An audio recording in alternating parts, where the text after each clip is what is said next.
Sa iba pang balita, inilahad ni U.S. Marine Lance Corporal Joseph Scott Pemberton sa korte ang mga umano'y pangyayari bago matagpuang patay sa isang motel si Jeffrey Jennifer Laude. Mula sa lungsod ng Olongapo, may ulat on the spot si Rida Reyes.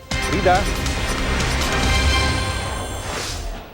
Yes, Rafi, sa kauna-unang pagkakataon nga ay sumalang sa witness stand itong si U.S. Marine Lance Corporal Joseph Scott Pemberton, ang siyang pangunahing akusado sa pagpatay sa transgender na si Jeffrey Jennifer Laude. At ongoing pa ang pagdinig sa ngayon sa Olongapo RTC Branch 74 kung saan isinalaysay ni Pemberton ang mga naganap noong gabi ng October 11, 2014 nang matagpo ang patay sa Cell Zone Lodge si Laude. Ayon kay Attorney Harry Roque, private prosecutor ng pamilya Laude na kasamang dumalo sa trial, ikinwento ni Pemberton na kasama niya ang kanyang mga kapwa-Amerikanong Liberty Buddies sa kanilang pagmumall at bar hopping noong gabi ng October 11.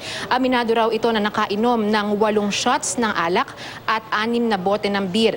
Ang Ambiance Resto Bar daw ang huling bar na ginimikan nila kung saan din niya nakilala ang aniyay 2 magkaibigang babae. Pagkatapos nito, sumama raw ang 2 babae sa kanya patungo sa loob ng Cell Zone Lodge.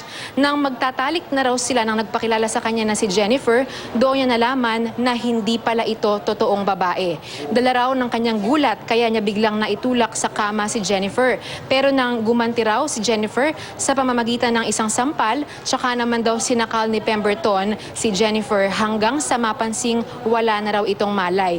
Sa puntong ito, Rafi, ay kinaladkad na raw ni Pemberton si Jennifer papunta sa banyo para raw sa natamaan ng tubig mula sa shower para magkamalay si Laude. Pero wala raw tubig sa gripo kaya umalis na raw siya ng kwarto.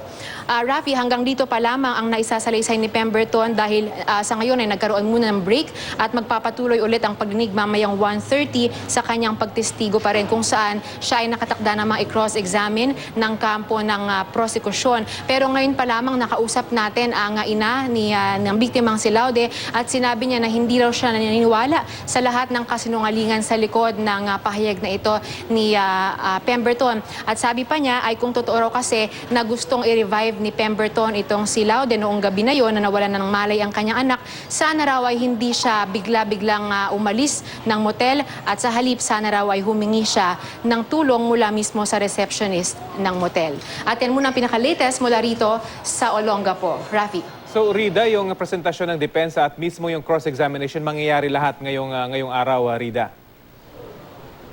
Yes. So ang schedule, Rafi, dito ngayong araw, buong araw na isasalang si Pemberton. Ngayong buong umaga ay para sa kanyang salaysay. Ngayong after lunch naman ay inaasahang marami itatanong sa kanya ang prosecution sa cross-examination, Rafi. Okay, maraming salamat. Rida Reyes.